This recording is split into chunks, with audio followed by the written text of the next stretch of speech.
Dan. Bonjour à tous. Est-ce que vous m'entendez? Oui, c'est bon, très bien. Donc aujourd'hui, nous allons donc faire une présentation sur le programme spécial d'appui au renforcement des institutions nationales aux fins de la mise en œuvre des conventions de Bâle, de Rotterdam, de Stockholm, de la future convention de Minamata, ainsi que de l'approche stratégique de la gestion internationale des produits chimiques. Donc nous allons voir dans les détails le mandat ainsi que le cadre de mise en œuvre de ce programme spécial. Donc tout d'abord, je vais commencer par l'origine de ce programme spécial. Tout a commencé donc à la 27e session du conseil d'administration du PNUE, qui par sa décision 2712 et section 8 a invité les gouvernements à considérer la mise en place d'un programme spécial pour le renforcement des capacités, pour la mise en œuvre de ces 4 conventions ainsi que pour la mise en œuvre de SAICAM. Donc le conseil d'administration du PNUE, lors de cette réunion, a prié le directeur exécutif de faciliter et de soutenir une réunion avec des gouvernements ainsi que des organisations régionales d'intégration économique et d'autres parties prenantes. Donc une réunion en vue de définir exactement le cadre de ce programme spécial. Donc, de manière successive, la réunion a eu lieu à Bangkok en août 2013. Par la suite, en 2014, la première session de l'Assemblée des Nations Unies pour l'environnement, dans sa résolution 1.5, a préconisé une approche intégrée pour le financement de la gestion rationnelle des produits chimiques et des déchets. Et dans sa décision 1.5, l'Assemblée des Nations Unies pour l'environnement a également souligné les 3 composantes complémentaires et indispensables pour le financement de la gestion rationnelle des produits chimiques et des déchets, à savoir, première composante, l'intégration, à savoir que la gestion des produits chimiques et des déchets peut avoir de nouveaux financements si cette gestion est intégrée dans les plans nationaux de développement, dans les budgets nationaux ou dans les politiques sectorielles. Deuxième composante de cette approche intégrée, inciter la participation des industries à la gestion des produits chimiques et des déchets, notamment par des mesures incitatives. Et troisième composante de cette approche intégrée, vise le financement extérieur ciblé. Et donc cette troisième composante comprend le FEM, que nous connaissons et qui est mécanisme de financement pour certaines de ces conventions, et également la mise en œuvre, l'établissement d'un programme spécial d'appui au renforcement des institutions nationales. Donc c'est donc ce que nous allons voir aujourd'hui, comment ce programme a été établi, quelles sont les conditions pour faire des demandes d'aide à cet organisme. Juste pour finir, sur cette réunion de la première Assemblée des Nations Unies pour l'environnement, donc dans cette décision 1.5, l'Assemblée a également adopté le cadre du programme spécial. Et il indique notamment que ce programme spécial est financé par des contributions volontaires de pays ou d'entreprises, d'organisations non gouvernementales. Donc, nous avons vu le mandat du programme spécial pour le renforcement des institutions nationales. Nous allons voir maintenant qu'est-ce que le cadre nous informe sur ce programme spécial. Donc, premièrement, le cadre qui a été adopté par l'Assemblée des Nations Unies pour l'environnement définit ce que l'on doit comprendre par renforcement institutionnel. Donc, ce cadre définit donc le renforcement institutionnel par le développement durable des capacités institutionnelles nécessaires au gouvernement pour concevoir, adopter, suivre et faire respecter les politiques, les législations et les réglementations, mais aussi pour avoir accès aux ressources financières et autres permettant de disposer de structures pour la mise en œuvre effective des instruments de gestion rationnelle des produits chimiques et des déchets tout au long de leur cycle de vie. Donc, une fois qu'on a défini le renforcement institutionnel, le cadre, donc les pays ont défini ce que nous devons attendre de ce programme spécial. Donc, quels sont les résultats escomptés du renforcement institutionnel réalisé par le programme spécial. Donc là, on retrouve 7 points concernant l'ultime finalité des projets qui sont financés par le programme spécial. Donc, à savoir concevoir des politiques. Donc, une fois que les pays ont eu appel à ce fonds, ils doivent être en mesure de concevoir des politiques, stratégies, programmes et législations nationaux de gestion rationnelle des produits chimiques et des déchets et d'en faire le suivi. Ils doivent être en mesure de favoriser l'adoption, le suivi et le respect des législations et cadres réglementaires de gestion des produits chimiques et des déchets, favoriser l'intégration d'une gestion rationnelle des produits chimiques et des déchets dans les plans de développement, les budgets, les politiques et les législations et cadres de mise en œuvre nationaux à tous les niveaux, et remédier aux lacunes et éviter les doubles emplois.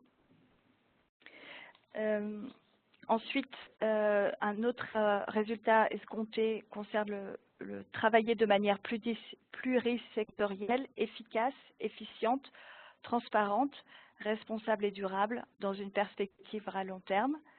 Je ne vais pas tout vous énumérer lors de cette présentation, mais vous avez vraiment là, sur ce slide, sur cette diapositive, tous les résultats qui sont escomptés du renforcement institutionnel qui est réalisé par ce programme spécial. Dans le cadre du programme spécial qui a été également adopté par l'Assemblée des Nations Unies par l'environnement, vous pouvez retrouver une liste des activités qui seront financés par ce programme spécial. Donc, il est très intéressant d'avoir accès à ce cadre pour voir exactement dans les détails quel type d'activités pourront être financées par le programme.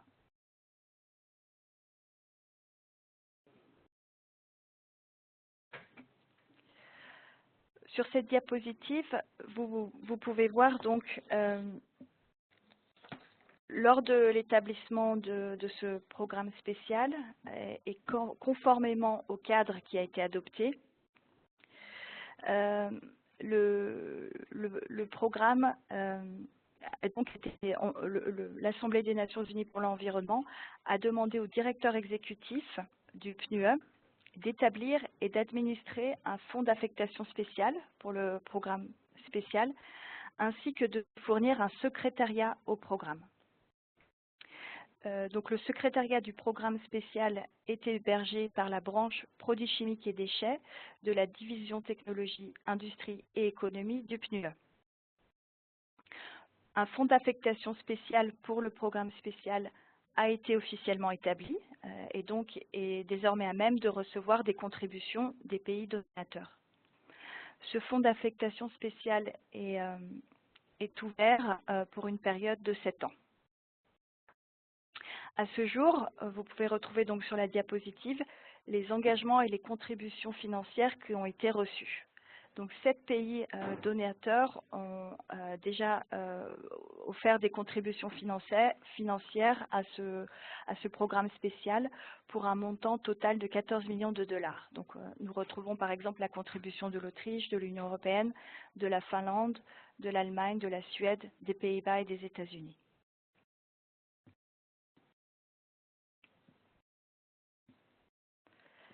Concernant les modalités de gouvernance du programme spécial,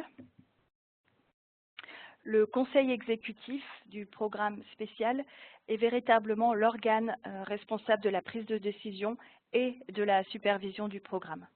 Ce conseil exécutif a été établi. La composition du conseil reflète un équilibre entre les pays donateurs et les pays bénéficiaires. Donc, le conseil exécutif est composé de 4 représentants de pays bénéficiaires, un pays représentant les pays les moins avancés ou les petits États insulaires en développement. Et le conseil comprend également 5 représentants de pays donateurs. Donc voici à peu près la composition du conseil exécutif du programme spécial. Donc concernant ces personnes sont désignées par leur région pour une période de 2 ans. Donc la composition du conseil exécutif change et est rotatif tous les 2 ans.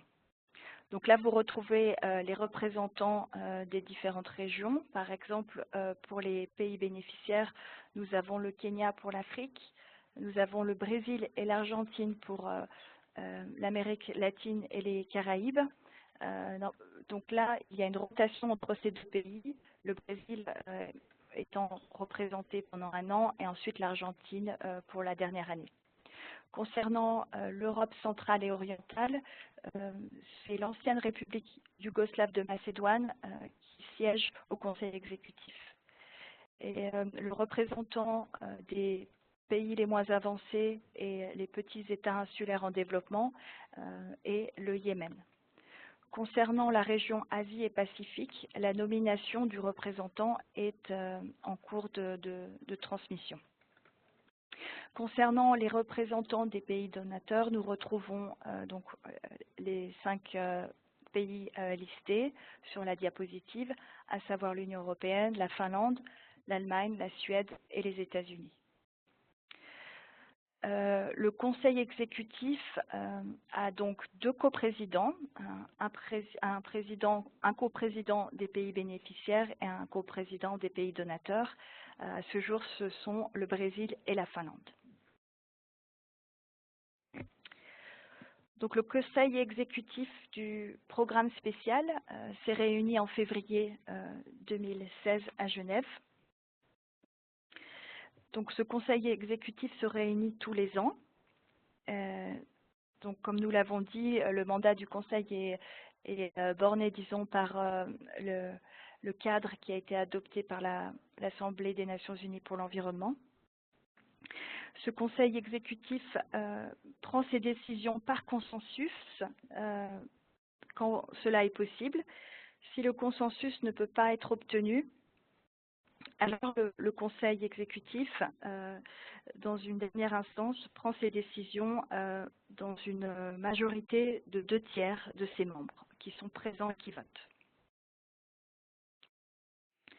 Donc, comme nous l'avons indiqué auparavant, le conseil exécutif prend des décisions concernant le fonctionnement du programme spécial. Notamment, il approuve les demandes d'aide soumises par les pays.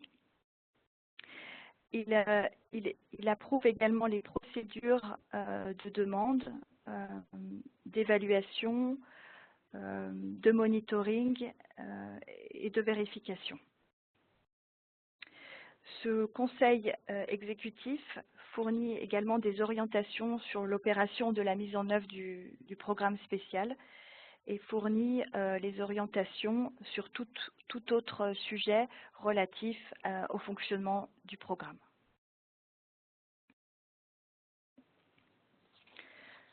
Donc, lors de sa première réunion, le conseil exécutif a pris un certain nombre de décisions, notamment concernant le montant des financements octroyés.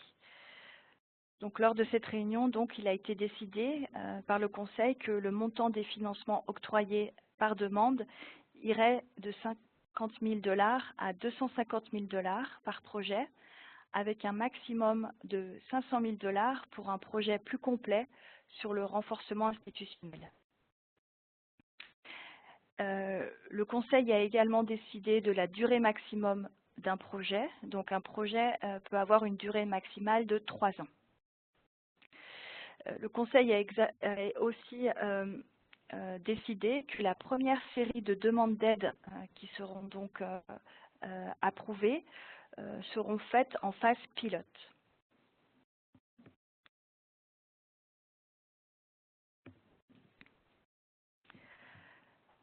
Donc, concernant cette première réunion, le Conseil exécutif a également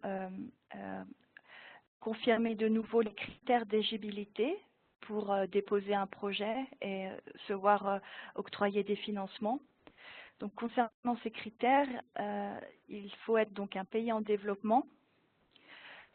Toutefois, lors de l'approbation d'un financement, le comité prendra en compte les besoins propres des pays les moins avancés et des petits États insulaires en développement, ainsi qu'aux pays à économie en transition. La priorité sera donnée à ceux qui disposent de moins de moyens. Un autre critère pour prétendre au financement du programme spécial, il faut donc être un pays partie à l'une quelconque des conventions pertinentes ou être un pays partie ayant entrepris des préparatifs aux fins de ratification de l'une des conventions. Il sera également demandé aux pays transmettant des demandes de financement d'identifier les mesures connexes qui seront prises au niveau national pour garantir la viabilité à long terme des capacités institutionnelles nationales bénéficiant d'un appui du programme spécial.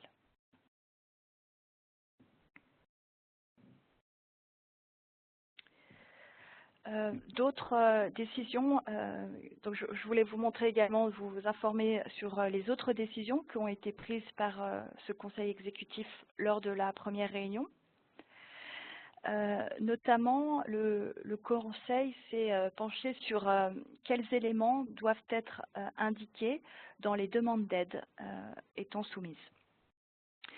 Donc, sur ce slide, vous avez donc une liste des informations qui doivent être incluses dans les demandes de financement. Donc, par exemple, les demandes de projet devront inclure des propositions de mesures qui sont conformes à l'objectif du programme spécial. Les demandes devront également donner des indications sur la viabilité des résultats du projet à long terme. Les demandes devront également indiquer la contribution nationale qui sera apportée au projet. Cette contribution nationale devant être équivalente à 25% au moins du total des allocations sollicitées. Lors de la demande de projet, il devra être également indiqué les objectifs de performance que le projet considère pour mesurer les progrès réalisés. La demande de projet demande également aux pays sollicitant le financement d'identifier comment la gestion rationnelle des produits chimiques et des déchets est intégrée à d'autres secteurs économiques du pays. Il devra être également fait mention d'une possible participation et engagement des autres parties prenantes et des autres secteurs dans la mise en œuvre des activités du projet. Et aussi comment le projet intervient sur les différentes conventions. Donc si le projet concerne une ou plusieurs conventions ou aussi vise à la mise en œuvre de 5e. Voilà, donc c'est à peu près, vous avez sur cette diapositive, disons, le type d'information qui sera demandé dans les demandes de financement à soumettre. Donc, comme vous le savez peut-être, il y a eu donc une demande, un lancement d'un premier appel pour des dépôts de demande. Donc, ce premier appel pour dépôt de demande a été fait le 5 avril et les pays ont jusqu'au 4 juillet pour déposer leur demande de financement auprès du secrétariat du programme spécial. Donc, vous avez une page spéciale, une page web spéciale a été créée sur le site internet de la branche produits chimiques et déchets du PNUE. Vous pouvez retrouver toutes les explications concernant les demandes de financement et vous pouvez également télécharger les formulaires pour faire la demande de financement. Voilà, donc là vous retrouvez le site internet, l'adresse du site internet où vous pouvez télécharger les directives pour déposer une demande, ainsi que les 3 formulaires qui vous permettront de formuler votre demande. Voilà, donc c'est sur le côté droit du site internet. Donc, comme je l'ai mentionné, le 4 juillet est donc la date butoir pour transmettre une proposition de financement au programme spécial. Donc 4 juillet, date butoir. Ensuite, à partir de là, jusqu'à début septembre, le secrétariat du programme spécial va vérifier les demandes qui ont été déposées. Donc, vérifier que les demandes sont complètes ou, par exemple, s'il y a des informations à fournir additionnelles, le secrétariat va faire ce travail pour s'assurer que les demandes sont complètes. Une fois que ce travail de vérification aura été fait, les propositions seront transmises au comité exécutif qui se réunira en octobre 2016. Donc le comité exécutif, lors de cette réunion, va décider quelle proposition est validée pour financement. Donc une fois que le comité aura pris sa décision, le secrétariat travaillera donc de concert avec les pays pour développer des accords pour la mise en œuvre des projets qui ont été acceptés. Donc cette étape se déroulera d'octobre à décembre 2016 et il est attendu que le début de la mise en œuvre des projets qui ont été approuvés pourra se faire dès janvier 2017. Voilà, donc vous pouvez retrouver plus d'informations sur déjà le mandat et le programme spécial ou l'approche intégrée pour le financement des produits chimiques et des déchets sur le site du programme spécial. Donc tout ce qui est demande de financement, les différents formulaires à remplir peuvent également se retrouver sur le site de la branche produits chimiques et déchets du PNUE. Donc vous avez les deux adresses URL sur ce slide. Pour toute information complémentaire sur le programme spécial, vous pouvez contacter donc le secrétariat du programme spécial à l'adresse et à l'adresse email indiquée sur cette diapositive.